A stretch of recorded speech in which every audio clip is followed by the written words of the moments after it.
Hello દીકરાઓ, જય Shri Krishna, good morning. ચાલો, મારું નામ રાજુ સર અને હું આપ સૌનું હાર્દિક સ્વાગત કરું છું મારી યુટ્યુબ ચેનલ એમ એજ્યુકેશન ઉપર. દીકરાઓ, અત્યારે આપણે ધોરણ 12 નું ચેપ્ટર નંબર 12 એટલે કે આલ્ડીહાઇડ, કાર્બોક્સિલિક એસિડ અને કીટોન સંયોજનો વિશે અભ્યાસ કરી રહ્યા છીએ. જેની અંદર જનરલી બોલીએ તો કાર્બોનિલ કમ્પાઉન્ડ્સમાં અત્યારે આપણે બનાવટનું ડિસ્કશન કરી ગયા. એક આલ્ડીહાઇડ અને કીટોન માટે વપરાતી જનરલ બનાવટ, બીજી માત્ર આલ્ડીહાઇડની બનાવટ, ત્રીજી કીટોનની બનાવટ. જનરલ બનાવટમાં વન બાય વન ડિસ્કસ કરીએ, ફટાફટ રિવાઇઝ કરીએ. જનરલ બનાવટની અંદર પ્રાથમિક આલ્કોહોલનું ઓક્સિડેશન કરવાનું છે week oxidising agent PCC CH2Cl2 અથવા તો CrO3 ની હાજરીમાં, જેને જોન્સ રિએજન્ટ કહેવાય. તો પ્રક્રિયાથી મળશે બેન્ઝાલ્ડીહાઇડ અથવા તો અનધર આલ્ડીહાઇડ એટલે કે એલિફેટિક એરોમેટિક આલ્ડીહાઇડ બનાવી શકાય.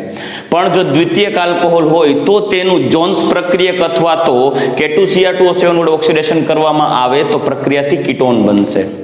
બીજી ડિહાઇડ્રોજિનેશનની પ્રક્રિયામાં પ્રાથમિક આલ્કોહોલનું ડિહાઇડ્રોજિનેશન કરવામાં આવે, કોપર કે સિલ્વર પાવડરની હાજરીમાં ગરમ કરવામાં આવે તો ડિહાઇડ્રોજિનેશનથી આલ્ડીહાઇડ બને. દ્વિતીયક આલ્કોહોલ હોય તો કીટોન બને. જો તૃતીયક આલ્કોહોલ વાપરશું તો તેમાંથી આલ્કીન બનશે, નિર્જળીકરણ થઈ જશે ડિહાઇડ્રોજિનેશનને બદલે. રેડી?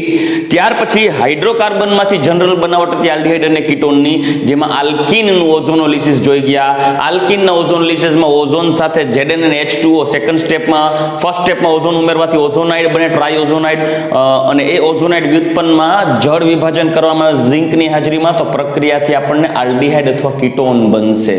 એમાં મેં એક શોર્ટકટ એક ટ્રીક તમને આપેલી હતી કે બે બોન્ડ તોડી નાખવાના, બે જગ્યાએ OO આપી દેવાના.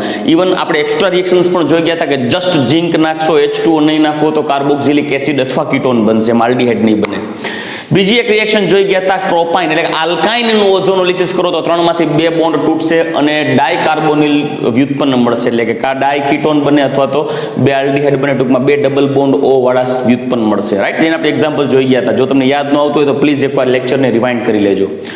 નેક્સ્ટ એના પછી જોઈ ગયા હતા આલ્કાઇનનું જળ વિભાજન, જેમની પ્રક્રિયાથી ઇનોલ વ્યુત્પન્ન મળે. HGSO4 તો H2SO4 ની હાજરીમાં પ્રક્રિયા કરો તો ઇનોલમાંથી કીટોઇનોલ ચલરૂપકતા દ્વારા આલ્ડીહાઇડ અથવા કીટોન બનાવી ગયા. રાઈટ? આલ્ડીહાઇડની બનાવટ માત્ર જોઈએ તો એમાં સૌથી પહેલા જોઈ ગયા હતા એસિડ ક્લોરાઇડ રિડક્શન, રોઝનમન્ડ રિડક્શન દ્વારા. રેડી? તો રોઝનમન્ડ રિડક્શનની અંદર PDBSO4 ની હાજરીમાં રિડ્યુસિંગ એજન્ટ યુઝ કરો એટલે એસિડ ક્લોરાઇડમાંથી આલ્ડીહાઇડ બને, પછી એરોમેટિક હોય તો ભલે, એલિફેટિક હોય તો ભલે. બીજી રિડક્શન જોઈ ગયા હતા સ્ટીફન રિડક્શન, જેમાં સાયનાઇડ સંયોજન, નાઇટ્રાઇલ સંયોજન રિડક્શન કરી ગયા. એમાં SnCl2 અને HCl ની હાજરીમાં પ્રક્રિયા કરી ગયા, વચ્ચે ઇમાઇન બંને જળ વિભાજન કરો અને એમાંથી બનશે આલ્ડીહાઇડ. ત્યાર પછી ડીબાલ H ડાયઆઇસોબ્યુટાઇલ એલ્યુમિનિયમ હાઇડ્રાઇડ ને રિડ્યુસિંગ એજન્ટ તરીકે યુઝ કરી અને નાઇટ્રાઇલ અથવા તો એસ્ટર સંયોજનના રિડક્શન દ્વારા આલ્ડીહાઇડ સંયોજનોની બનાવટ કરી ગયા. એમાં ખાસ મુદ્દો ધ્યાનમાં રાખવા જેવો કે ડાયઆઇસોબ્યુટાઇલ એલ્યુમિનિયમ હાઇડ્રાઇડ, આ જે લિથિયમ એલ્યુમિનિયમ હાઇડ્રાઇડ કે સોડિયમ બોરોહાઇડ્રાઇડની જેમ આલ્કીનનું રિડક્શન કરી શકતા નથી. ક્લિયર? નેક્સ્ટ, ત્યાર પછી આપણે જોઈ ગયા હતા ગટરમાન કોચ પ્રોસેસ, જેમાં બેન્ઝીનની પ્રક્રિયા CO અને HCl સાથે કરીએ તો પ્રક્રિયાથી બેન્ઝાલ્ડીહાઇડ બને, જેને હાઇડ્રોફોર્માઇલેશન તરીકે ઓળખવામાં આવે. નેક્સ્ટ એના પછી એરોમેટિક હાઇડ્રોકાર્બનમાંથી બેન્ઝાલ્ડીહાઇડ બનાવવા માટે ટોલ્યુઇનનું ઓક્સિડેશન કરી ગયા ઇટાડ પ્રોસેસ દ્વારા, CrO2 Cl2 ક્રોમાઇલ ક્લોરાઇડ અને CS2 ની હાજરીમાં. બીજી ઓક્સિડેશન પ્રક્રિયા કરી ગયા હતા CrO3 યાદ કરો, CrO3 ની હાજરીમાં પ્રક્રિયા કરી ગયા ઓક્સિડેશન H2SO4 સાથે. રેડી? એ પ્રક્રિયા દ્વારા તમે ટોલ્યુઇનમાંથી બેન્ઝાલ્ડીહાઇડ બનાવી ગયા. એક રિએક્શન જોઈ ગયા હતા ટોલ્યુઇનનું સૂર્યપ્રકાશની હાજરીમાં મુક્ત મૂલક ક્લોરિનેશનની પ્રક્રિયા કરવામાં આવે તો ટોલ્યુઇન ઉપર રહેલા મિથાઇલ સમૂહનું ક્લોરિનેશન થાય. પ્રથમ ક્લોરિનેશન બાદ બીજા ક્લોરિનેશન દ્વારા તમને બેન્ઝાલ ડાયક્લોરાઇડ બનશે, જેનું જળ વિભાજનથી બેન્ઝાલ્ડીહાઇડ બનાવી શકાય. તો આટલી આપણે પ્રક્રિયાઓ જોઈ ગયા હતા બેન્ઝાલ્ડીહાઇડની બનાવટ માટેની. હવે આપણે આગળ જોવાની છે સ્પેશિયલી કીટોનની બનાવટ. એમાં 3 બનાવટ જોવાની છે, જે પૈકી એક બનાવટ છે RCOCl એસિડ ક્લોરાઇડની ગ્રિગ્નાર્ડ રિએજન્ટ અને CdCl2 ની હાજરીમાં પ્રક્રિયા કરવામાં આવે તો કીટોન બનશે. બીજી નાઇટ્રાઇલ સંયોજનની ગ્રિગ્નાર્ડ પ્રક્રિયા દ્વારા કીટોન બનાવી શકાય, નાઇટ્રાઇલ એટલે કે સાયનાઇડ. અને ત્રીજી બેન્ઝીનની ફ્રીડલક્રાફ્ટ એસાઇલેશન દ્વારા એસિટોફિનોન કે પ્રોપિયોફિનોન જેવા એરોમેટિક કીટોન બનાવી શકાય. સો માય ડિયર, આપણે અત્યારે કાર્બોક્સિલિક એસિડ કાર્બોનિલ કમ્પાઉન્ડમાં આલ્ડીહાઇડ અને કીટોન સંયોજનની બનાવટ ડિસ્કસ કરી ગયા. હવે આજે આપણે જોવાના છે ભૌતિક ગુણધર્મો અને તેમના રાસાયણિક ગુણધર્મો વિશેની શરૂઆત. ભૌતિક ગુણધર્મો દીકરાઓ ક્વિકલી સમજી શકો એના માટે તમને સમરાઇઝ કરી ભૌતિક ગુણધર્મો સમજાવી દીધા છે, જેથી એમાં કોઈ ક્વેશ્ચન પૂછાય તો માર્ક્સ ન કપાય. જનરલી કોઈ પણ સંયોજનોના ભૌતિક ગુણધર્મનો ટ્રેન્ડ કોમન જ આવે. સૌથી પહેલા આપણે ભૌતિક સ્વરૂપ વિશે ડિસ્કશન કરીએ, પછી આપણે એના ઉત્કલન બિંદુ એટલે કે બોઇલિંગ પોઈન્ટનું ડિસ્કશન કરીએ, અને એટ લાસ્ટ આપણે સોલ્યુબિલિટીની વાત કરીએ. સૌથી પહેલા ભૌતિક સ્વરૂપની વાત કરીએ, ફિઝિકલ સ્ટેટ. દીકરાઓ, આલ્ડીહાઇડ અને કીટોન સંયોજનોમાં માત્ર ને માત્ર એક જ એવો કાર્બોનિલ છે કે જે ગેસિયસ ફોર્મમાં જોવા મળે, એ છે formaldehyde. One and only formaldehyde is present only in gaseous form, where another aldehydes or ketones are present in either liquid form or solid form. તો એક ફોર્માલ્ડીહાઇડ મિથેનાલ એક જ એવો છે જે વાયુ સ્વરૂપે છે, જ્યારે ઇથેનાલ અને પ્રોપેનોન, સાંભળજો, ઇથેનાલ અને પ્રોપેનોન આ કીટોન બંને બાષ્પશીલ પ્રવાહી છે, જેમાં કીટોન છે મીઠી સુગંધ ધરાવે. ઓલમોસ્ટ ઇથેનાલ પણ મીઠી સુગંધ ધરાવે છે બેટા, બરાબર. આ એસિટોન છે એ મીઠી સુવાસ ધરાવે. બીજી વસ્તુ ઓર્ગેનિક સોલ્વન્ટ તરીકે પણ કામ કરી શકે છે. ખાસ ધ્યાન રાખજો, રિએક્શનમાં ઘણી વખત સારા એવા કાર્બનિક દ્રાવક તરીકે યુઝ થાય. અને બીજી વસ્તુ દહનશીલ પણ છે, દહનશીલ છે. એસિટોન યાદ રાખજો, એસિટોન દહનશીલ છે. રેડી? ત્યાર પછી અન્ય આલ્ડીહાઇડ અને કીટોનની વાત કરીએ તો પ્રવાહી અથવા ઘન સ્વરૂપે હોય. મતલબ મિથેનાલ વાયુ, ઇથેનાલ અને એસિટોન એટલે કે પ્રોપેનોન બે બાષ્પશીલ પ્રવાહી, વોલેટાઇલ લિક્વિડ એટલે ખુલ્લા વાતાવરણમાં ઓટોમેટિકલી ગેસમાં કન્વર્ટ થઈ જશે પેટ્રોલની જેમ. જ્યારે અન્ય આલ્ડીહાઇડ અને કીટોન છે પ્રવાહી અથવા ઘન છે. હવે ઉત્કલન બિંદુની વાત કરીએ. દીકરાઓ, ઉત્કલન બિંદુમાં આપણે વારે ઘડી એક જ પોઈન્ટને રિપીટ કરીએ છીએ કે ઉત્કલન બિંદુ વાસ્તવમાં કેના ઉપર આધારિત હોય. કોઈ પણ સંયોજનનું ઉત્કલન બિંદુ એ બે અણુ માનો કે એક આ અણુ છે અને એના જેવો જ બીજો આ અણુ છે, તો આ બે અણુ વચ્ચે પ્રવર્તમાન આંતર આણ્વીય આકર્ષણ બળ ઉપર આધારિત છે. કોઈ બે અણુ બે પરમાણુ એકબીજા સાથે રાસાયણિક બંધથી જોડાયેલા હોય એને નથી તોડવાના, રાસાયણિક બંધ નથી તોડવાના કોઈ પણ અણુમાં, પણ એક અણુ અને બીજા અણુ વચ્ચે પ્રવર્તમાન જે માત્ર આંતર આણ્વીય આકર્ષણ બળ છે. એકચ્યુઅલી કોઈ પણ બે પરમાણુ કે અણુ એકબીજા સાથે બે રીતે જોડાઈ શકે, કાં તો એ રાસાયણિક બંધ બનાવે અને કાં તો આંતર આણ્વીય આકર્ષણ બળ દ્વારા જોડાયેલું હોય. ઉત્કલન બિંદુમાં તમારે માત્ર આંતર આણ્વીય આકર્ષણ બળ તોડવાના છે, જે અણુ વચ્ચે પ્રવર્તમાન આંતર આણ્વીય આકર્ષણ બળ હોય. કયા પ્રકારના? 4 પ્રકારના. એક અધ્રુવીય એટલે કે વાન્ડરવાલ ફોર્સ, જેને લંડન ફોર્સ પણ કહેવાય, વિક્ષેપણ બળ પણ કહેવાય. બીજું ડાયપોલ ફોર્સ, ઇન્ડ્યુસ્ડ એટલે કે પ્રેરિત દ્વિધ્રુવીય બળ, અને એક હાઇડ્રોજન બોન્ડ. આંતર આણ્વીય આકર્ષણ બળોમાં હાઇડ્રોજન બંધ સૌથી પ્રબળ હોય. એના પછી દ્વિધ્રુવીય એટલે કે ડાયપોલ ફોર્સ. ત્રીજા નંબરે પ્રબળતામાં ડાયપોલ ઇન્ડ્યુસ્ડ ડાયપોલ એટલે કે દ્વિધ્રુવીય પ્રેરિત દ્વિધ્રુવીય, અને સૌથી નિર્બળ આંતર આણ્વીય આકર્ષણ બળ હોય વાન્ડરવાલ બળ. દીકરાઓ, કોઈ પણ પ્રવાહીને વાયુમાં ફેરવવા માટે પ્રવાહીના અણુ વચ્ચે પ્રવર્તમાન આંતર આણ્વીય આકર્ષણ બળોને તોડવા પડે. હવે એ અણુ વચ્ચે જેમ આંતર આણ્વીય આકર્ષણ બળ પ્રબળ હોય તેમ તેનું ઉત્કલન બિંદુ ઊંચું હોય, કેમ કે પ્રબળ આંતર આણ્વીય આકર્ષણ બળોને તોડવા માટે વધારે ઉર્જા આપવી પડે, વધારે તાપમાન આપવું પડે. એટલે યાદ રાખવાનું, જેમાં અણુ વચ્ચે હાઇડ્રોજન બંધ પ્રવર્તમાન હોય તેનું ઉત્કલન બિંદુ સૌથી ઊંચું હોય. ત્યાર પછી જેમાં દ્વિધ્રુવીય બળ હોય તેનું ઉત્કલન બિંદુ તેના કરતા ઓછું હોય, પણ પ્રેરિત દ્વિધ્રુવીય કે વાન્ડરવાલ્સ બળ ધરાવતા અણુઓ કરતા વધારે હોય. રેડી? ઓકે, તો આપણે ઉત્કલન બિંદુના પોઈન્ટ ઉપર ડિસ્કશન કરીએ તો સૌથી પહેલા કાર્બોનિલ જોવો, કાર્બોનિલનું બંધારણ જોવો. એમાં કાર્બન અને ઓક્સિજન વચ્ચે ડબલ બોન્ડ છે, જેમાં ઓક્સિજનની વિદ્યુત ઋણતા વધારે હોવાથી પ્રેરક અસર અનુસાર ઓક્સિજન છે એ ઋણ પ્રેરક અસર બતાવશે, ઇલેક્ટ્રોનને પોતાની તરફ આકર્ષે. પરિણામે ઓક્સિજન ઉપર આંશિક ઋણભાર ઉત્પન્ન થાય, કાર્બન ઉપર આંશિક ધનભાર ઉત્પન્ન થાય. આપણે આગળના લેક્ચરમાં ડિસ્કસ કરી ગયા, કાર્બન અને ઓક્સિજન વચ્ચે ધ્રુવીયતા હોય, અણુ ધ્રુવીય છે.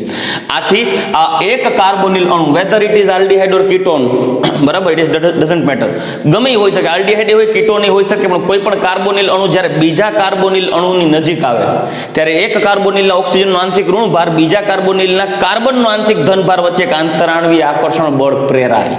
આ આંતરાણ્વીય આકર્ષણ બળ હાઇડ્રોજન બંધ નથી, કેમ કે હાઇડ્રોજન બંધ માત્ર કેની વચ્ચે જનરેટ થાય? હાઇડ્રોજન ઓક્સિજન, અથવા હાઇડ્રોજન નાઇટ્રોજન, અથવા હાઇડ્રોજન અને ફ્લોરિન. યાદ રાખજો, હાઇડ્રોજન બંધ કેમની વચ્ચે રચાય? હાઇડ્રોજન અને ઓક્સિજન વચ્ચે, અથવા હાઇડ્રોજન અને નાઇટ્રોજન વચ્ચે, અથવા હાઇડ્રોજન અને ફ્લોરિન વચ્ચે. અહીંયા ઓક્સિજન સાથે કાર્બન છે તો આ પ્લસ ડેલ્ટા અને માઇનસ ડેલ્ટા દ્વારા રચાતો જે આંતરાણ્વીય આકર્ષણ બળ છે એ માત્ર ને માત્ર દ્વિધ્રુવીય બળ છે. તો એમના ઉત્કલન બિંદુ કેના કરતા વધારે હોય? તો ભાઈ જો દ્વિધ્રુવીય બળ હોય તો એ અણુ વચ્ચે જેમાં દ્વિધ્રુવીય બળ છે ને એને વાયુમાં રૂપાંતરિત કરવા છે, એટલે દ્વિધ્રુવીય બળને તોડવા છે. એમના માટે જે આપવી પડતી ઉષ્મા હશે એનું તાપમાન હશે, ટેમ્પરેચર હશે. પણ એ દ્વિધ્રુવીય બળને તોડવા કરતા હાઇડ્રોજન બંધને તોડવા મુશ્કેલ, કેમ કે પ્રબળ હોય. આથી દ્વિધ્રુવીય બળવાળા જેટલા સંયોજન છે કાર્બોનિલ સંયોજનો, તેમના ઉત્કલન બિંદુ ઓલા હાઇડ્રોજન બંધ કરતા નીચા હશે, કેમ કે હાઇડ્રોજન બંધ અણુને તોડવા અઘરા. પણ દ્વિધ્રુવીય બળ કરતા જેમાં આંતરાણવીય વાંડરવાલ બળ હોય, નિર્બળ આંતરાણવીય આકર્ષણ બળ હોય, તો એને તોડવા સહેલા, એના ઉત્કલન બિંદુ નીચા. આથી કહી શકાય કે કોઈ પણ કાર્બોનિલ સંયોજન એટલે કે આલ્ડીહાઇડ અને કીટોન કરતા તેને અનુવર્તી લગભગ સમાન આણ્વીય દળ ધરાવતા ઇથર અથવા તો હાઇડ્રોકાર્બનના ઉત્કલન બિંદુ કરતા કાર્બોનિલના ઉત્કલન બિંદુ ઊંચા હોય અને ઇથર અને હાઇડ્રોકાર્બનના ઉત્કલન બિંદુ નીચા હોય. કારણ કે ઇથર અને હાઇડ્રોકાર્બન અધ્રુવીય છે, જ્યારે કાર્બોનિલ છે એ ધ્રુવીય છે. આથી કાર્બોનિલમાં અણુ વચ્ચે દ્વિધ્રુવીય આંતરાણ્વીય આકર્ષણ બળ હોય, જ્યારે ઇથર અને કાર્બોનિલમાં વાંડરવાલ બળ હોય. તો કાર્બોનિલના ઉત્કલન બિંદુ તેને અનુવર્તી હાઇડ્રોકાર્બન અને ઇથર કરતા ઊંચા છે. રાઈટ, ઊંચા છે. શા માટે ઊંચા છે ભાઈ? બરાબર, કારણ કે આમાં ડાયપોલ બળ છે, જ્યારે આમાં વાંડરવાલ બળ છે. આંતરાણ્વીય આકર્ષણ બળની પ્રબળતા લઈએ તો એ પ્રબળતામાં સૌથી વધારે હાઇડ્રોજન બંધ પ્રબળ હોય, તેના કરતા ડાયપોલ, એના કરતા ડાયપોલ, ઇન્ડ્યુસ ડાયપોલ, અને સૌથી ઓછું વાંડરવાલ બળ હોય. તો સૌથી વધારે આ ત્રણની વાત કરીએ તો આ બે કરતા ડાયપોલ ફોર્સ વાળાને ઉત્કલન બિંદુ ઊંચા હોય. પણ ડાયપોલ ફોર્સ ધરાવતા હોય એવા અણુ કરતા જેમાં હાઇડ્રોજન બંધ હોય તેમના ઉત્કલન બિંદુ ઊંચા હોય. તો પહેલો મુદ્દો, કાર્બોનિલના ઉત્કલન બિંદુ તેને અનુવર્તી હાઇડ્રોકાર્બન અને ઇથર કરતા ઊંચા, પણ એ જ કાર્બોનિલના ઉત્કલન બિંદુ તેને અનુવર્તી આલ્કોહોલ અને કાર્બોક્સિલિક એસિડ કરતા નીચા હોય. કેમ કે આલ્કોહોલ અને કાર્બોક્સિલિક એસિડમાં હાઇડ્રોજન બંધ હોય. કઈ રીતે? હું અહીંયા સાઈડમાં તમને ડ્રો કરીને સમજાવું. આલ્કોહોલ માટે ROH, તો અહીંયા minus delta plus delta, minus delta plus delta. આલ્કોહોલમાં OH ના H અને બીજાના O વચ્ચે હાઇડ્રોજન બંધ રચાય, જ્યારે કાર્બોનિલમાં હાઇડ્રોજન બંધ નથી. આથી આલ્કોહોલ અને કાર્બોક્સિલિક એસિડમાં હાઇડ્રોજન બંધ છે, જ્યારે કાર્બોનિલમાં ડાયપોલ ફોર્સ છે, દ્વિધ્રુવીય બળ છે. આ દ્વિધ્રુવીય બળની પ્રબળતા હાઇડ્રોજન બંધ કરતા ઓછી હોવાથી કાર્બોનિલ સંયોજનોના ઉત્કલન બિંદુ આલ્કોહોલ અને કાર્બોક્સિલિક એસિડ કરતા નીચા હોય, કાર્બોનિલના નીચા થશે. રાઈટ, તો જુઓ, કાર્બોક્સિલિક એસિડ આલ્કોહોલ કરતા કાર્બોનિલના ઉત્કલન બિંદુ નીચા હોય, પણ આ બંનેમાં હાઇડ્રોજન બોન્ડ હોય, પણ આ હાઇડ્રોજન બોન્ડ સ્ટ્રોંગ હોય. કાર્બોનિલમાં એટલે કે કાર્બોક્સિલિક એસિડમાં જે હાઇડ્રોજન બોન્ડ છે એ અનુવર્તી આલ્કોહોલ કરતા પ્રબળ હોય છે. શું કરવાને હોય છે? આપણે કાર્બોક્સિલિક એસિડ ભણશું ત્યારે જોઈ લેશું. ઓકે, તો જનરલ વાત કરીએ, સમાન આણ્વીય દળ ધરાવતા હોય. તમને એમ થાય સર કાર્બોનિલનું ઉત્કલન બિંદુ હાઇડ્રોકાર્બન સાથે સરખાવી લીધું, ઇથર સાથે સરખાવી લીધું, કાર્બોનિલનું ઉત્કલન બિંદુ આલ્કોહોલ સાથે સરખાવી લીધું, એમાઇન કાર્બોક્સિલિક એસિડ સાથે પણ સરખાવી લીધું. જનરલી જે હાઇડ્રોજન બંધની પ્રબળતાની વાત કરીએ ને તો કાર્બોક્સિલિક એસિડમાં હાઇડ્રોજન બંધ સૌથી પ્રબળ હોય, એના પછી આલ્કોહોલ, એના પછી એમાઇનમાં પણ હાઇડ્રોજન બંધ હોય RnH2માં, એટલે એના ઉત્કલન બિંદુ પણ કાર્બોનિલ કરતા વધારે હોય, અને પછી કાર્બોનિલ આવશે સિક્વન્સમાં. પણ તમને એમ થાય સર કાર્બોનિલમાં તો આલ્ડીહાઇડ હોય અને કીટોન હોય, તો આલ્ડીહાઇડ અને કીટોનમાં કેના ઉત્કલન બિંદુ ઊંચા?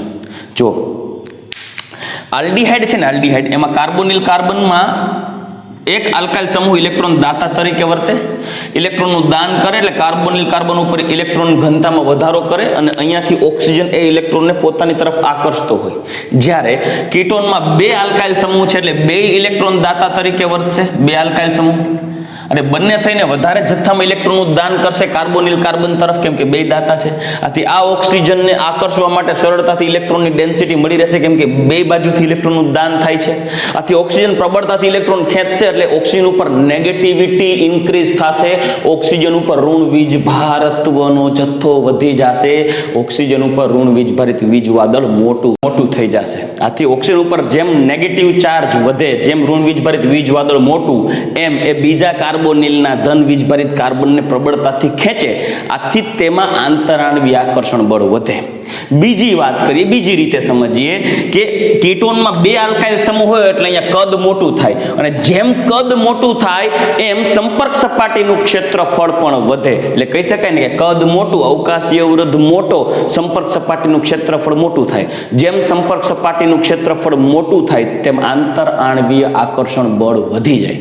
આથી યાદ રાખજો, કોઈ પણ આલ્ડીહાઇડ અને કીટોનમાં સમાન આણવીય દળ ધરાવતા, કેમ કે બંને એકબીજાના ક્રિયાશીલ સમૂહ સમઘટક છે, સમાન આણવીય દળ ધરાવતા આલ્ડીહાઇડ અને કીટોનમાં કીટોનનું ઉત્કલન બિંદુ આલ્ડીહાઇડ કરતા વધારે હોય. યાદ રાખજો, સમાન આણવીય દળ ધરાવતા કીટોનનું ઉત્કલન બિંદુ આલ્ડીહાઇડ કરતા વધુ છે. ચાલો રેડી. મેઇન રીઝન શું કરવાને કીટોનનું ઉત્કલન બિંદુ વધારે? કારણ કે વધુ ધન પ્રેરક અસર અને વધુ અવકાશીય અવરોધને લીધે ઉત્કલન બિંદુ આલ્ડીહાઇડ કરતા ઊંચા હોય છે. કેના? કીટોન. બરાબર, કીટોન માટેની વાત છે. વધુ ધન પ્રેરક અસર ધરાવતા આલ્કાઇલ સમૂહ ઇલેક્ટ્રોનનું દાન કરે એટલે આ બધો ઇલેક્ટ્રોન કાર્બન ઉપર ઇલેક્ટ્રોન ડેન્સિટી ભેગી થઈ જાય, કેમ કે બે થઈને ઇલેક્ટ્રોન દાન કરે એટલે કાર્બન ઉપર ઇલેક્ટ્રોન ડેન્સિટી ભેગી થાય. અને ઓક્સિજન વધુ વિદ્યુત ઋણીય છે એટલે શું કરશે? ઓક્સિજન કાર્બન પાસેથી ઇલેક્ટ્રોન ખેંચા જ રાખશે એટલે ઓક્સિજનને મજા આવી જશે. એટલે ઓક્સિજન ઉપર ઋણ વીજભારિત વીજ વાદળ મોટો થઈ જશે એટલે નેગેટિવિટી મોટી થઈ જાય. તો એ શું કરશે? બાજુનો કાર્બન જ્યાં પાર્શિયલ પોઝિટિવ હોય, ઋણ વીજભારિત વીજ વાદળ પ્રબળતાથી એના ઉપર એટેક કરે ને પ્રબળતાથી ખેંચી રાખે એટલે એનું ઉત્કલન બિંદુ ઊંચું થઈ જાય. રેડી? ચાલો ડન. નેક્સ્ટ, તો આ ઉત્કલન બિંદુ માટે એક સિક્વન્સ લખેલી છે દીકરાઓ, જોજો ખાસ. કાર્બોક્સિલિક એસિડ એનું ઉત્કલન બિંદુ, બીજા નંબરે આલ્કોહોલ આવે, પછી આવે એમાઇન કમ્પાઉન્ડ, પછી કીટોન, પછી આલ્ડીહાઇડ, પછી ઇથર અને પછી હાઇડ્રોકાર્બન. થઈ ગયું કીટોન. આલ્ડીહાઇડ કરતા કીટોન પહેલા. રેડી?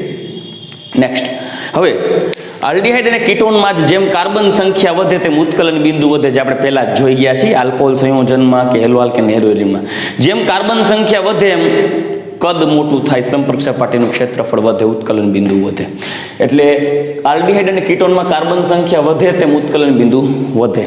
જો મિથેનાલ કરતા ઇથેનાલ, ઇથેનાલ કરતા પ્રોપેનાલ, ઉત્કલન બિંદુ વધારે. પણ સમાન અણુસૂત્ર હોય, સમાન આણવીય દળ હોય, પણ જેમ શાખા વધે, બ્રાન્ચ વધે તેમ ઉત્કલન બિંદુ ઘટે. તો જો મિથેનાલ કરતા ઇથેનાલ કરતા પ્રોપેનાલ કાર્બન વધે એમ ઉત્કલન બિંદુ વધે, પણ સમાન કાર્બન હોય તો જેમ શાખા વધશે એમ ઉત્કલન બિંદુ ઘટે. બીજું, દ્રાવ્યતા માટેની વાત કરીએ તો દ્રાવ્યતામાં દીકરાઓ, પાણીમાં દ્રાવ્યતાની વાત કરીએ ને તો નિમ્ન સ્તરવાળા એટલે કે નિમ્ન આણવીય દળ ધરાવતા, નીચા આણવીય દળ ધરાવતા આલ્ડીહાઇડ અને કીટોન પાણીમાં શું દ્રાવ્ય? કેમ કે પાણીમાં હાઇડ્રોજન બંધ સરળતાથી બનાવી શકે છે. એમાં મિથેનાલ, ઇથેનાલ અને પ્રોપેનોન એટલે એસિટોન, આ ત્રણ એવા જે છે પાણીમાં દ્રાવ્ય થઈ શકે છે, પાણીમાં સંમિશ્રિત થઈ શકે છે હાઇડ્રોજન બંધ દ્વારા. તો જોઈ શકો છો, નિમ્ન આલ્ડીહાઇડ અને કીટોન પાણી સાથે હાઇડ્રોજન બંધ બનાવતા હોવાથી પાણીમાં શું દ્રાવ્ય છે?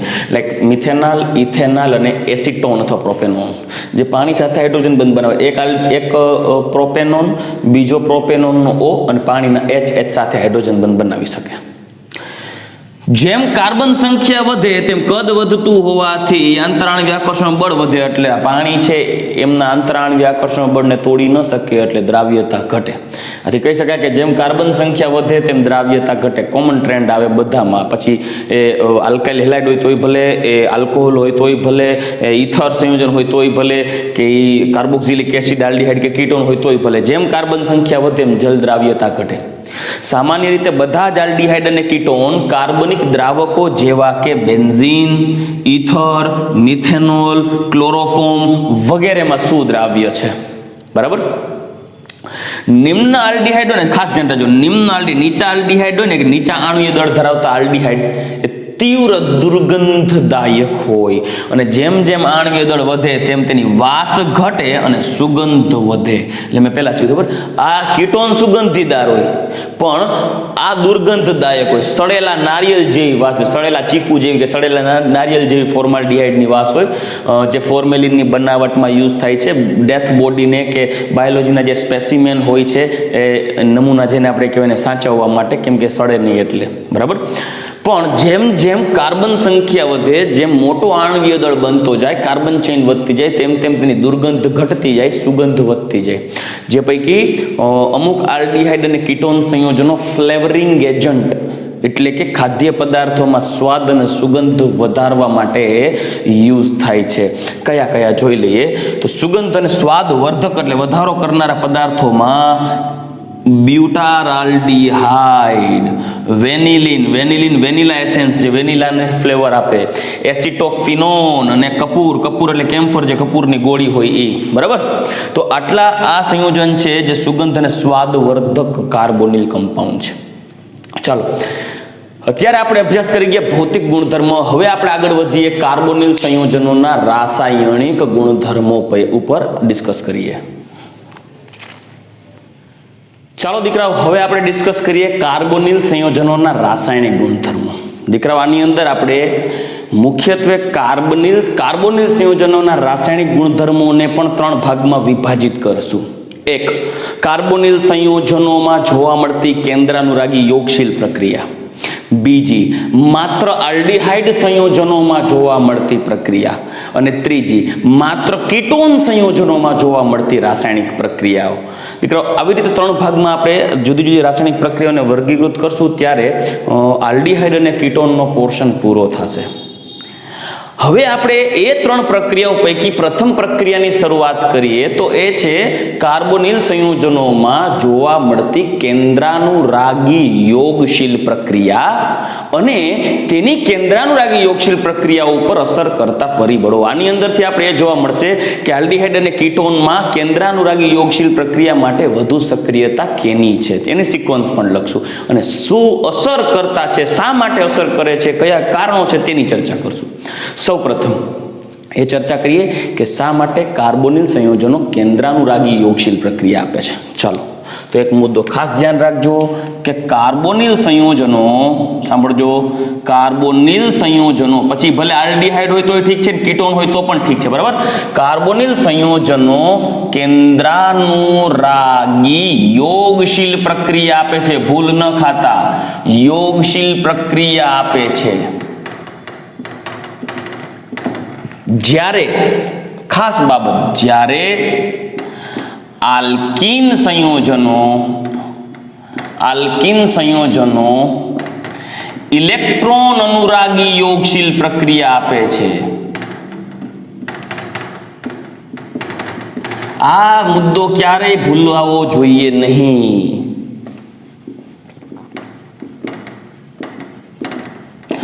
આઈ રિપીટ, કાર્બોનિલ સંયોજનો, સાંભળજો, કાર્બોનિલ સંયોજનો કેન્દ્રાનુરાગી યોગશીલ પ્રક્રિયા આપે અને આલ્કીન સંયોજનો ઇલેક્ટ્રોન અનુરાગી યોગશીલ પ્રક્રિયા આપશે. આ કોઈ દિવસ ભૂલતા નહીં, નહીંતર જિંદગી ગોટાળે ચડાવી દેશે. તો પ્રશ્ન થાય, શા માટે કાર્બોનિલ સંયોજનો કેન્દ્રાનુરાગી યોગશીલ પ્રક્રિયા આપે અને શા માટે આલ્કીન ઇલેક્ટ્રોન અનુરાગી યોગશીલ આપે? સૌથી પહેલા કાર્બોનિલ સંયોજનો માટે વાત કરીએ. કાર્બોનિલ સંયોજનો શા માટે કેન્દ્રાનુરાગી યોગશીલ પ્રક્રિયા આપે? તો દીકરા તમે જુઓ, કાર્બોનિલ સંયોજનનું બંધારણ જોશો તો એ બંધારણ કંઈક આવું છે. જુઓ, સમતલીય રચના ધરાવે છે. આપણે આગળ પણ ડિસ્કસ કરી ગયા છે, પાછું રિપીટ કરું છું. કાર્બોનિલ સંયોજન સમતલીય રચના ધરાવે છે, જેમાં ડબલ બોન્ડ O છે. રેડી? જેમાં ઓક્સિજનની વધુ વિદ્યુત ઋણ્યતાને કારણે ઓક્સિજન છે એ ઋણ પ્રેરક અસર બતાવે, બંધના ઇલેક્ટ્રોનને પોતાની તરફ આકર્ષી અને એના ઉપર આંશિક ઋણ ભાર ઉત્પન્ન કરે અને કાર્બન ઉપર આંશિક ધન ભાર ઉત્પન્ન થાય અને બંધારણ રહે છે સમતલીય. કયું બંધારણ હોય? સમતલીય. જેમાં આ જે કાર્બન છે એ sp2 સંકૃત છે. હું એક કામ કરું છું, આ જે કાર્બન છે એ sp2 સંકૃત છે, ઇવન આ જે ઓક્સિજન છે એ પણ sp2 સંકૃત છે, ખાસ ધ્યાન દેજો. હવે કેવું થશે, તમે આમની પ્રક્રિયા કરો છો કેન્દ્રાનુરાગી પ્રક્રિયક સાથે. વાસ્તવિકતામાં શા માટે કેન્દ્રાનુરાગી ઓક્સિલ પ્રક્રિયા આપે છે એનું કારણ કહું. મારી પાસે દાખલા તરીકે HCl છે, HCl. તો HCl માં Cl ઉપર આંશિક ઋણ ભાર હોય, હાઇડ્રોજન ઉપર આંશિક ધન ભાર હોય. તો જ્યારે આ બોન્ડ તૂટે તો Cl માઇનસ બને, H+ બને, ને Cl માઇનસ એટલે ન્યુક્લિયોફાઇલ કહેવાય, કેન્દ્રાનુરાગી. કેમ કે ઋણ ભાર હોવાથી ધન ભાર બાજુ આકર્ષાય, ને ધન ભાર બાજુ આકર્ષાનાર હોય એને કેન્દ્રાનુરાગી કહેવાય ને, કેમ કે ધન ભાર કેન્દ્રમાં હોય. તો હું આને HCl ને આમ પણ લખી શકું ને, HNu, H+Nu HNu, રેડી. એટલે Cl ને હું ન્યુક્લિયોફાઇલ તરીકે કહી શકું. આ ન્યુક્લિયોફાઇલ તરીકે Cl જ હોય એવું જરૂરી તો નથી દીકરાઓ. દાખલા તરીકે HCN હોય તો Cn- ડેલ્ટા, H+ ડેલ્ટા હોય તો આને HNu કહી શકાય. એટલે ન્યુક્લિયોફાઇલ જનરલ રિએક્શનમાં યુઝ કરી શકાય કે નહીં. હવે કેવું થશે, જ્યારે આમની પ્રક્રિયા ન્યુક્લિયોફાઇલ સાથે કરાવવામાં આવે, સાંભળજો, ન્યુક્લિયોફાઇલ સાથે એટલે HNu, જ્યાં આ બોન્ડ તૂટે ત્યારે H+ બને અને Nu- બને, ન્યુક્લિયોફાઇલ. હવે કેવું થશે, આ કાર્બોનિલ કાર્બન છે એ ઇલેક્ટ્રોન અનુરાગી બને. કેવો બને? ઇલેક્ટ્રોન અનુરાગી બને. કેમ કે એના ઉપર આંશિક ધન ભાર છે. આ ઇલેક્ટ્રોન અનુરાગી બને, ઇલેક્ટ્રોનને આકર્ષવા વાળો હોય, અને આ છે એ કેન્દ્રાનુરાગી છે. કેન્દ્રાનુરાગી એ કેન્દ્ર તરફ આકર્ષાતું હોય. તો આ ન્યુક્લિયોફાઇલ સીધો જ એટેક કરશે કાર્બોનિલ કાર્બન ઉપરથી સમતલની બહારની બાજુએથી. એવું જરૂરી નથી કે સમતલની બહારની બાજુ, અત્યારે આ સમતલીય રચના છે, પણ જ્યારે ન્યુક્લિયોફાઇલ એટેક કરે ત્યારે કેવું થશે કે આ પાઈ બોન્ડ તૂટી અને ઓક્સિજન ઉપર શિફ્ટ થશે. બરાબર, આ પાઈ બોન્ડ તૂટી જાય કેમ કે આ ન્યુક્લિયોફાઇલ ઇલેક્ટ્રોનિકનું દાન કરશે કાર્બોનિલ કાર્બન તરફ. કેમ કે આંશિક ધન ભાર છે, આંશિક ઋણ ભાર છે, કેન્દ્રાનુરાગી તરીકે વર્તશે. એ કેન્દ્રાનુરાગી આમાં ઉમેરાઈ ગયો એટલે આ પાઈ બોન્ડ તૂટી અને ઓક્સિજન ઉપર શિફ્ટ થશે, એટલે O બનશે માઇનસ. પણ ત્યારે કાર્બન ઉપરથી એક પાઈ બોન્ડ તૂટી ગયો અને આ ન્યુક્લિયોફાઇલ કાર્બન સાથે બંધ બનાવશે તો કાર્બનમાં ચારેય સિગ્મા બંધ બની જશે. એટલે કેવું થશે જુઓ, અત્યારે કાર્બનનું બંધારણ આવું છે, સમતલીય છે. બરાબર. હવે જ્યારે ન્યુક્લિયોફાઇલ છે એ ન્યુક્લિયોફાઇલ બહારથી એન્ટ્રી મારશે ત્યારે એ ત્રણેય બંધ સમતલની નીચે જતા રહેશે, મતલબ આવા થઈ જશે. પહેલા આવા સમતલમાં હતા, જોઈ શકો છો આમ સમતલમાં હતા, પણ જ્યારે આ સમતલીય બંધમાં ન્યુક્લિયોફાઇલ બહારથી આવશે, સાંભળજો, ન્યુક્લિયોફાઇલ બહારથી આવશે, સમતલ ડબલ બોન્ડ હોય ઓક્સિજન ઉપર માની લઈએ, અહીંયા બે કાર્બોનિલ, અહીંયા R અથવા H જે હોય ત્યાં કાર્બોનિલ કાર્બન છે, sp2 સંકૃત છે. જ્યારે ન્યુક્લિયોફાઇલ એન્ટર થશે ત્યારે આના અવકાશી અવરોધને કારણે બોન્ડ નીચે તરફ જશે અને આકાર થઈ જશે સમચતુષ્ફલકીય, મતલબ બોન્ડ નીચે તરફ ધકેલાઈ જાય. બરાબર, પહેલા કેવો હતો આકાર? સમતલીય. પહેલા સમતલીય, પછી જેવો ન્યુક્લિયોફાઇલ એટેક કરશે એટલે ન્યુક્લિયોફાઇલની અવકાશી અવરોધને કારણે આ ન્યુક્લિયોફાઇલ ઉપર રહેલો ઋણભાર અને આ બધા બંધકારક ઇલેક્ટ્રોન યુગ્મો વચ્ચે અપાકર્ષણ ઉત્પન્ન થાય ને VSEPR સિદ્ધાંત અનુસાર. એટલે શું થશે, જેવો ન્યુક્લિયોફાઇલ એટેક કરશે એટલે બધા બોન્ડ નીચે તરફ વળી અને આકાર બતાવી દેશે સમચતુષ્ફલકીય. રેડી, અને કાર્બન થઈ જાય sp3 હાઇબ્રિડ. એટલે કેવું થશે જુઓ, ન્યુક્લિયોફાઇલ જ્યારે એટેક કરશે ત્યારે સમતલ તો એમનું એમ જ રહેશે આમ, પણ આ જે કાર્બોનિલ કાર્બન હતો એ કાર્બોનિલ કાર્બન માં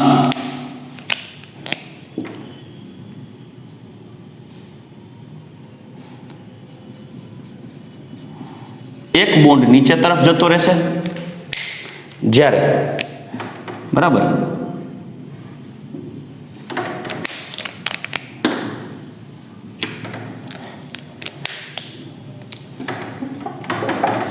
સમજાય રીતે લખી દઉં, એક બોન્ડ આવી રીતે જોડાઈ જશે સમતલની નીચેની બાજુ, એક સમતલની બહારની બાજુ જશે. એટલે સોરી, બ્લેક કલરથી હતું એટલે બ્લેક કલરથી દોરી દઉં. એક ડોટેડ લાઈનથી સમતલની નીચેની બાજુ જશે. બરાબર, આ સમતલ આમ જ છે.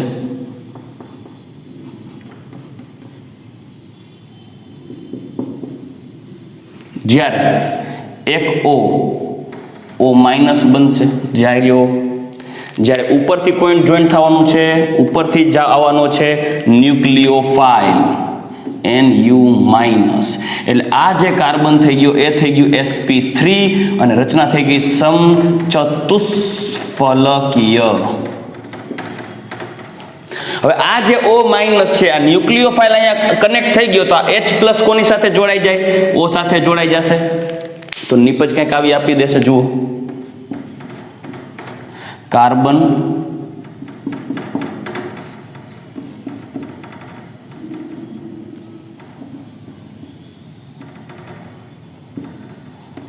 અહીંયા O, અહીંયા ન્યુક્લિયોફાઇલ અને અહીંયા H. તો ઇન શોર્ટ થયું શું?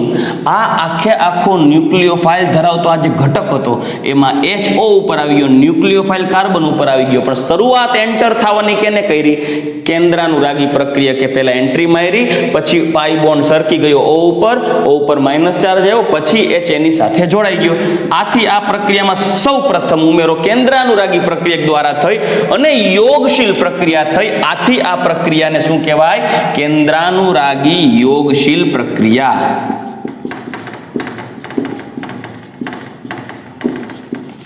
દીકરા, આ થિયોરિટિકલ પોર્શન છે, તમે આપણી એપી બુકમાં જોઈ લેશો, જે હું બોલતો ગયો છું ટેક્સ્ટ બુકની અંદર લખાણમાં છે.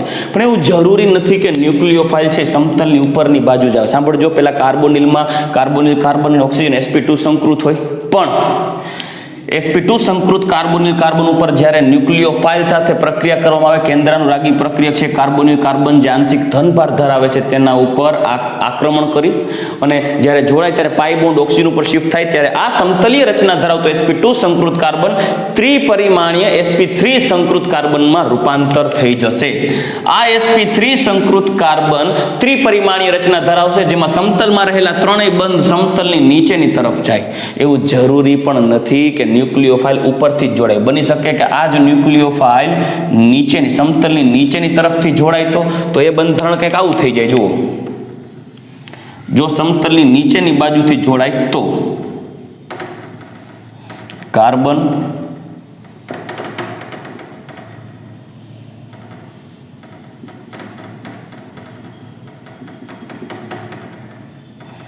O,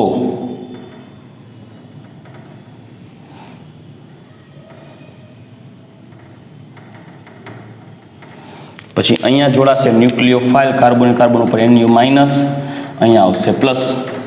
ready? તો જો સમતલની ઉપરની બાજુથી જોડાય તો ત્રિપરિમાણીય, નીચેની બાજુથી જોડાય તો થશે તો ત્રિપરિમાણીય જ રચના, સમચતુષ્ફલકીય રચના.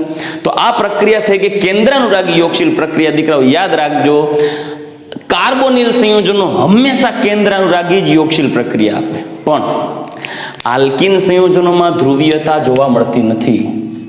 C double bond CO, alkene અધ્રુવીય હોય, ધ્રુવીયતા ઓછી હોય, અધ્રુવીયતા ધરાવે. તો હવે એમાં ન્યુક્લિયોફાઇલ જોડવામાં આવે તો ન્યુક્લિયોફાઇલ ઉપર કોઈ જગ્યાએ ન્યુક્લિયોફાઇલ Nu માઇનસ ક્યાંક આંશિક ધનભાર હશે તો આકર્ષાશે ને. અહીંયા ન્યુક્લિયોફાઇલ કોઈ જગ્યાએ આંશિક ધનભાર જોશે નહીં, એટલે ન્યુક્લિયોફાઇલ સરળતાથી એન્ટર થઈ શકે નહીં. પણ જો ઇલેક્ટ્રોફાઇલ ઉમેરવામાં આવે E+, તો E+ શું છે? આ પાઈ બોન્ડના ઇલેક્ટ્રોનને તો ખેંચી શકે, કેમ કે એમાં પાઈ બોન્ડ નબળો હોય.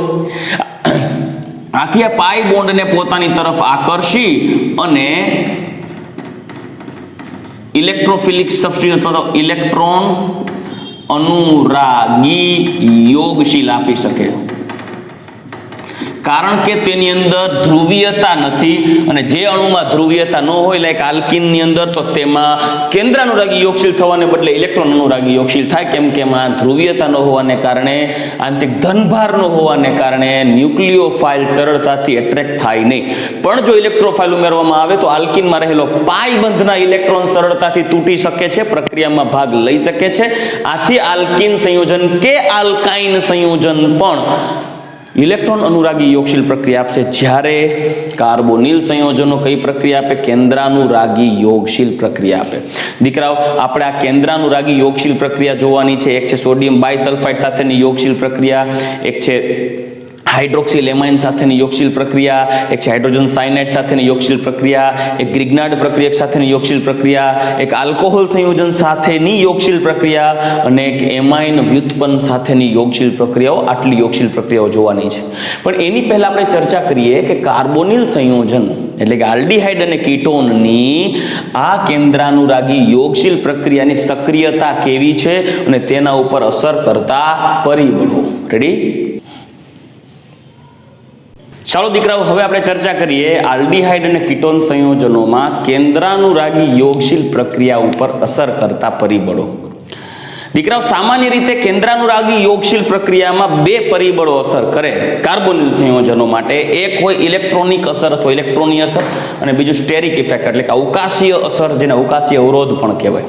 દીકરાઓ, આ બે અસરનું ઇમ્પ્લિમેન્ટેશન કરીએ, એપ્લાય કરીએ ત્યારે એને આધારે કન્ક્લુઝન ઉપર અવાય કે આલ્ડીહાઇડ સંયોજનો, સાંભળજો ખાસ, આલ્ડીહાઇડ સંયોજનોની કેન્દ્રાનુરાગી યોગશીલ પ્રક્રિયા પ્રત્યેની સક્રિયતા કીટોન કરતા વધુ હોય. મતલબ આલ્ડીહાઇડ સંયોજનો કીટોન કરતા વધારે સક્રિય હોય કેન્દ્રાનુરાગી યોગશીલ પ્રક્રિયા માટે. શા માટે? કારણ આપું. સૌથી પહેલા ઇલેક્ટ્રોનિક અસરને આધારે સમજીએ. સૌથી પહેલા ઇલેક્ટ્રોનિક અસર, ઇલેક્ટ્રોનીય અસરને આધારે સમજીએ. સાંભળજો, ઇલેક્ટ્રોનીય અસરની ચર્ચા કરીએ તો હું એક લઉં છું aldehyde, R C double bond O અને અહીંયા લખું છું એચ, અને એક લઉં છું ketone, R C double bond O અને આર. ચાલો હવે આ ઇલેક્ટ્રોનની અસરની વાત કરશું. એને આધારે વિચારીએ કે શા માટે આલ્ડીહાઇડની સક્રિયતા કેન્દ્રાનુરાગી યોગશીલ પ્રક્રિયા માટે વધારે છે કીટોન કરતા. ઓકે, પ્રક્રિયામાં આપણે ભાગ લેવડાવવો છે ન્યુક્લિયોફાઇલ, કેન્દ્રાનુરાગી યોગશીલ પ્રક્રિયક, કેન્દ્રાનુરાગી. તો દીકરાઓ, એક સિમ્પલ વસ્તુ તમે વિચારી શકો છો કે આ બેમાં જે સક્રિય હશે ને તેની સાથે ન્યુક્લિયોફાઇલ સરળતાથી આકર્ષાઈને જોડાશે. બરાબર? આ બેમાં જે વધુ સક્રિય હશે તેમાં ન્યુક્લિયોફાઇલ સરળતાથી જોડાય. તો ન્યુક્લિયોફાઇલ ક્યાં જોડાય? તો કે આ બેમાં જે સક્રિય હશે ત્યાં. પણ વાત એવી છે કે બંનેમાં કાર્બોનિલ કાર્બન ઉપર આંશિક, કાર્બોનિલ કાર્બન ઉપર આંશિક ધનભાર હોય, ઓક્સિજન ઉપર આંશિક ઋણભાર હોય. ચાલો તો એક કામ કરું છું, હું અહીંયા લખી નાખું છું આંશિક ધનભાર, અહીંયા લખું આંશિક ઋણભાર, અહીંયા પણ લખું આંશિક ધનભાર, અહીંયા લખું આંશિક ઋણભાર. એટલે સમજી શકો છો કે આ કેન્દ્રાનુરાગી પ્રક્રિયક છે એ અહીંયા પણ જોડાઈ શકે અને અહીંયા પણ જોડાઈ શકે. બે બાજુ જોડાય, કેન્દ્રાનુરાગી યોગશીલ પ્રક્રિયા આપે જ છે. પણ વાત એ છે કે આ બેયમાં સક્રિય કોણ? તો ચાલો ન્યુક્લિયોફાઇલને પૂછીએ. એ ભાઈ ન્યુક્લિયોફાઇલ, તારા પાસે બે ઓપ્શન છે. કાં તો તું આલ્ડીહાઇડના કાર્બોનિલ કાર્બનને આકર્ષી લે અને જોડા, અથવા તો તું કીટોનના કાર્બોનિલ કાર્બનને આકર્ષી લે અને જોડા. તો ન્યુક્લિયોફાઇલ આપણા મત અનુસાર કેની સાથે જોડાવવું જોઈએ? તો કે સર, ન્યુક્લિયોફાઇલને જ્યાં ધનભારત્વ જાજુ દેખાય, જ્યાં પાર્શિયલ પોઝિટિવિટી મોટી હોય, જ્યાં વિદ્યુત ધનમયતા જાજી હોય, ત્યાં ધનભારત્વ જાજુ દેખાશે, ત્યાં ન્યુક્લિયોફાઇલ જોડાશે. ન્યુક્લિયોફાઇલ સર્ચ કરશે આ બે કાર્બનમાં કેના ઉપર આંશિક ધનભારત્વ વધારે હશે. તો સાંભળજો, મુદ્દો કેવો છે? આ આલ્કાઇલ સમૂહ છે ને એ ધન પ્રેરક અસર બતાવે, પ્લસ આઈ અસર, ઇલેક્ટ્રોન દાતા પ્રેરક અસર બતાવે. બરાબર? આઈ અસર એટલે પ્રેરક અસર. તો એ ઇલેક્ટ્રોન યુગ્મનું દાન કરી અને કાર્બન ઉપર ઇલેક્ટ્રોન ડેન્સિટી થોડી વધારે, ઇલેક્ટ્રોન ધક્કો મારે ને.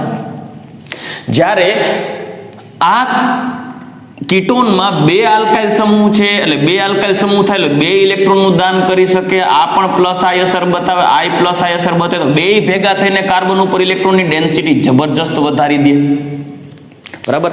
આ થઈ ગયું ઇલેક્ટ્રોન ડેન્સિટી, ઇલેક્ટ્રોન ઘનતા.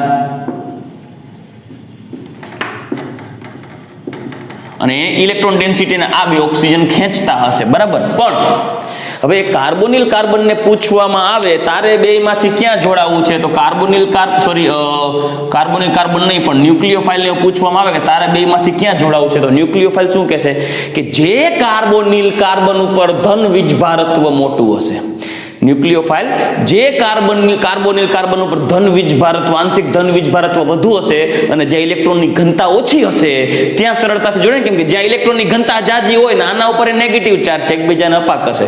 તો અહીંયા આંશિક ધનભાર કરતા અહીંયા આંશિક ધનભાર નબળો હશે. કેમ ભાઈ? કારણ કે અહીંયા બે દાતા સમૂહો છે, બે ભેગા થઈ કાર્બોનિલ કાર્બન ઉપર ઇલેક્ટ્રોનની ડેન્સિટીમાં વધારો કરશે. એટલે કહી શકાય કે કીટોનમાં બે આલ્કાઇલ સમૂહ પ્લસ આઈ અસર ધરાવતા સમૂહ કાર્બોનિલ કાર્બન પર ઇલેક્ટ્રોન ઘનતા વધારે છે, જેથી ન્યુક્લિયોફાઇલ સરળતાથી આકર્ષાતો નથી. એટલે ન્યુક્લિયોફાઇલ સરળતાથી ત્યાં ન જોડાય ને, કેમ કે ત્યાં એને બળ પડે. એક તો અહીંયા આંશિક એનો પર ઋણ ભાર હોય ને, અહીંયા પાછું ઇલેક્ટ્રોન ઘનતા વધારે. જ્યારે આલ્ડીહાઇડમાં માત્ર એક જ આલ્કાઇલ સમૂહ છે. અહીં શું છે? માત્ર એક જ આર પ્લસ આઈ અસર ધરાવતો આલ્કાઇલ સમૂહ છે, જેને લીધે કીટોન કરતા આલ્ડીહાઇડ ના કાર્બોનિલ કાર્બન પર ઇલેક્ટ્રોન ઘનતા ઓછી હોય અને પ્લસ ડેલ્ટા આંશિક ધનભારની પ્રબળતા વધુ હોય. આથી સરળતાથી ન્યુક્લિયોફાઇલ આલ્ડીહાઇડમાં જોડાય. રેડી? આથી ન્યુક્લિયોફાઇલ સરળતાથી આલ્ડીહાઇડ સાથે યોગશીલ પ્રક્રિયા આપે. સિમ્પલ. રેડી? તો તમને જ્યારે આને ઓપ્શન્સ આપવામાં આવે ત્યારે સરળતાથી આ કાર્બોનિલ કાર્બન તરફ જ આકર્ષાશે. બહુ સિમ્પલ લોજિક છે, બહુ. બરાબર? કેમ કે અહીંયા શું થાય? ઇલેક્ટ્રોનિક અસર ઓછી છે, જ્યારે અહીંયા ઇલેક્ટ્રોનિક અસર વધારે છે. તો આ વધુ ને આ ઓછી, વધુ ક્રિયાશીલતા અને આ બાજુ ઓછી ક્રિયાશીલતા થાય. સમજાઈ ગયું?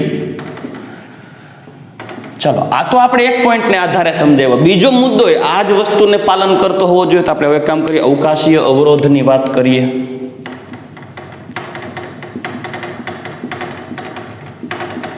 અવકાશીય અસર. દીકરાઓ, ન્યુક્લિયોફાઇલ છે ને, એના પર ઋણ વીજભારિત વીજ વાદળ હોય. એટલે ઋણ વીજભારિત વીજ વાદળ છે, VACPR સિદ્ધાંત અનુસાર જેમ લોન પેર વધારે હોય અને સામેની બાજુ પણ ઇલેક્ટ્રોનની ઘનતા વધારે હોય, તો અવકાશી અવરોધ એકબીજાના અપાકર્ષણને કારણે સક્રિયતા ઘટી જાય. સમજાવવું. દાખલા તરીકે મારી પાસે એક આલ્ડીહાઇડ છે, એટલે આલ્કાઇલ સમૂહ છે aldehyde, RC double bond O અને H. અને આલ્ડીહાઇડ ઉપર આ થઈ ગયું ઋણ વીજભારિત વીજ વાદળ. બરાબર? અને હાઇડ્રોજન તો કદમાં નાનો હોવાથી આનું ઋણ વીજભારિત ઇલેક્ટ્રિક વીજ વાદળ નાનું હોય. જ્યારે કીટોનની વાત કરીએ ત્યારે અહીંયા ઋણ વીજભારિત વીજ વાદળ બે આલ્કાઇલ સમૂહને કારણે જોવા મળે. તો વિચારો, હવે ન્યુક્લિયોફાઇલની વાત કરીએ તો ન્યુક્લિયોફાઇલ NU- અહીંયા જોડાવામાં સરળતા અનુભવશે, કેમ કે ઓછો અવકાશીય અવરોધ હોય. શું કરવાને ભાઈ? કારણ કે ન્યુક્લિયોફાઇલમાં જે એક્સ્ટ્રા ઇલેક્ટ્રોન યુગ્મ હોય, ઋણ વીજભારિત વીજ વાદળ મોટું હોય, નેગેટિવ ચાર્જ છે. અને અહીંયા જેમ આલ્કાઇલ સમૂહ મોટો, જેમ આલ્કાઇલ સમૂહ હોય, એમ દાખલા તરીકે R ને બદલે મિથાઇલ લઉં તો અહીંયા H ત્રણ બંધકારક ઇલેક્ટ્રોન યુગ્મ થાય. એટલે પરિણામે આનું ઋણ વીજભારિત વીજ વાદળ બંધકારક ઇલેક્ટ્રોન યુગ્મ આના અબંધકારક ઇલેક્ટ્રોન યુગ્મને શું કરે? અપાક કરશે. આથી ન્યુક્લિયોફાઇલને પાર્શિયલ પોઝિટિવ કાર્બોનિલ કાર્બન સાથે જોડાવવું તો હોય, પણ બીજા ફેક્ટર્સ એને રોકતા હોય. ન્યુક્લિયોફાઇલ જોડાવા આવતા હોય તો આજુબાજુમાં રહેલા આવા આલ્કાઇલ સમૂહના બંધકારક ઇલેક્ટ્રોન યુગ્મને રોકે. જોડાતો નહીં, કેમ કે એના ઉપર નેગેટિવ ચાર્જ છે અને આ બધા ઉપર પણ બંધકારક ઇલેક્ટ્રોન યુગ્મ હોવાને કારણે આમનું ઋણ વીજભારિત ઇલેક્ટ્રોનિક વીજ વાદળ ન્યુક્લિયોફાઇલના ઋણ વીજભારિત વીજ વાદળને અપાક કરશે, અવરોધે. એટલે ન્યુક્લિયોફાઇલને થોડી કષ્ટી પડે જોઈન્ટ થવામાં. જ્યારે અહીંયા ન્યુક્લિયોફાઇલ એટલે અહીંયા જોડે. બરાબર? હવે અહીંયા ન્યુક્લિયોફાઇલની વાત કરીએ તો અહીંયા સરળતાથી જોડાઈ શકે નહીં. કેમ ભાઈ? કેમ કે વધુ અવકાશીય અવરોધ હોય. અહીંયા ન્યુક્લિયોફાઇલની વધુ અવકાશી અવરોધ નડે, જ્યારે અહીંયા ન્યુક્લિયોફાઇલને ઓછો અવકાશી અવરોધ નડે. કેમ કે અહીંયા એક બાજુ હાઇડ્રોજન છે, સરળતાથી જોડાઈ શકે. બરાબર. આથી કહી શકાય કે ભાઈ કીટોનમાં બે આલ્કાઇલ સમૂહ છે કાર્બોનિલ સમૂહ સાથે, એટલે અહીંયા અવકાશી અવરોધ વધારે હોય. આથી ન્યુક્લિયોફાઇલ કેન્દ્રાનુરાગી પ્રક્રિયક વધુ અવકાશી અવરોધને કારણે સરળતાથી આકર્ષાઈ શકતો નથી કાર્બોનિલ કાર્બન તરફ. એને જોડાવું તો હોય, આકર્ષાવું તો હોય, પણ એમના ન્યુક્લિયોફાઇલના ઋણ વીજભારિત વીજવાદળને આ બે આલ્કાઇલ સમૂહ કે જે ધન પ્રેરક અસર બતાવે છે તેનું ઋણ વીજભારિત વીજવાદળ આને અપા કરશે, રોકે. અહીં ગીચતા વધી જાય, જેને આપણી બીજી ભાષામાં કહીએ તો ગીચતા વધે. તો જેમ ગીચતા વધે એમ હાકડ મોકળ આ બિચારો અંદર જઈ શકે નહીં. જ્યારે ગીચતા ઓછી છે અને ગીચતા ઓછી હોય તો ન્યુક્લિયોફાઇલ સરળતાથી જોઈન થઈ શકે. આથી સક્રિયતાની વાત કરીએ તો સક્રિયતા માટે પણ આલ્ડીહાઇડ વધારે હોય એના કરતા કીટોન ઓછો હોય. બરાબર. આના સંદર્ભે પણ કીટોનની સક્રિયતા ઓછી થાય. કેમ કે અવકાશીય અસર કેમાં વધારે હોય તો કે અવકાશીય અવરોધ કેનો વધારે હોય? અવકાશીય અવરોધ કીટોનનો વધારે હોય અને આલ્ડીહાઇડનો ઓછો હોય. અને જેમ અવકાશીય અવરોધ વધુ તેમ સક્રિયતા ઓછી. ચલો રેડી. તો એને આધારે હું તમને એમસીક્યુ માટે એક સિક્વન્સ લખી દઉં છું કેન્દ્રાનુરાગી યોગશીલ પ્રક્રિયા માટે. ખાસ ધ્યાન રાખજો. કેન્દ્રાનુરાગી યોગશીલ પ્રક્રિયા ની સક્રિયતા ઇન્વર્સલી પ્રોપોર્શનલ ટુ અવકાશીય અસર. તો સૌથી વધુ અવકાશીય અસર હશે ડાયફિનાઇલ કીટોન. સૌથી વધુ અવકાશીય સક્રિયતા શું થાય? અને એક કામ કરો, સક્રિયતાનો ઉતરતો ક્રમ લખીએ. એટલે સૌથી ઓછો અવકાશીય અસર એટલે કે સૌથી વધુ સક્રિયતાથી ઓછી સક્રિયતા તરફ. તો સક્રિયતાની સિક્વન્સ લખીએ કેન્દ્રાનુરાગી યોગશીલ પ્રક્રિયા માટે. ખાસ ધ્યાન રાખજો. સૌથી વધુ સક્રિય હશે ફોર્માલ્ડિહાઇડ, એના પછી એલિફેટિક આલ્ડિહાઇડ, એના પછી બેન્ઝાલ્ડિહાઇડ C6H5CHO. ચલો રેડી. એના પછી હશે RC ડબલ બોન્ડ OR એટલે કીટોન. એના પછી આવશે C6H5COR અને એના પછી આવશે એટલે કે ફિનાઇલ ને એક એરાઇલ. રેડી. એલિફેટિક અને એરોમેટિક. અને એના પછી આવશે C6H5CO C6H5 ડાયફિનાઇલ કીટોન. સૌથી ઓછું સક્રિય. તો દીકરાઓ કીટોનમાં કેન્દ્રાનુરાગી યોગશીલ પ્રક્રિયા માટે સક્રિયતાનો ક્રમ પૂછે ને તો આને ફોલો કરવાનો છે એમસીક્યુ માટે. ફોર્માલ્ડિહાઇડ સૌથી વધુ સક્રિય, પછી આલ્ડિહાઇડ, પછી બેન્ઝાલ્ડિહાઇડ, પછી એલિફેટિક કીટોન, પછી એલિફેટિક ને એરોમેટિક ટૂંકમાં જેને કહેવાય ને કે ફિનોન સંયોજન C6H5COR લાઈક એસિટોફિનોન, પ્રોપિયોફિનોન, બ્યુટેરોફિનોન અને ત્યાર પછી બેન્ઝોફિનોન સૌથી ઓછું સક્રિય હોય કેન્દ્રાનુરાગી યોગશીલ પ્રક્રિયા માટે. કેમ કે બેન્ઝીનના બે ડબલા ચોટેલા હોય એટલે અવકાશી અવરોધ પ્રબળ થાય, ન્યુક્લિયોફાઇલના મોઢે ફીણિયા આવી જાય જોઈન્ટ થવામાં. રેડી. તો દીકરાઓ આ આપણે જોઈ ગયા કેન્દ્રાનુરાગી યોગશીલ પ્રક્રિયા અને તેના ઉપર અસર કરતા પરિબળો. હવે આપણે વન બાય વન એક્ઝામ્પલ લેશું કેન્દ્રાનુરાગી યોગશીલ પ્રક્રિયામાં. બહુ સિમ્પલ છે દીકરા, હું તમને કહીશ એ જ તમારે ફોલો કરવાનું છે. પ્લસ માઇનસ જ એક્સચેન્જ કરવાનું છે, બીજું કાંઈ નથી. રિએક્શનના સ્ટ્રક્ચર જોઈને ગભરાઈ નથી જવાનું, બહુ સિમ્પલ રિએક્શન્સ હશે. રેડી. તો ચાલો નેક્સ્ટ લેક્ચરમાં આપણે કેન્દ્રાનુરાગી યોગશીલ પ્રક્રિયા વન બાય વન લઈ અને આગળ વધશું. ત્યાં સુધી રજા લઈશ દીકરાઓ. ગુડ બાય, ટેક કેર, જય શ્રી કૃષ્ણ.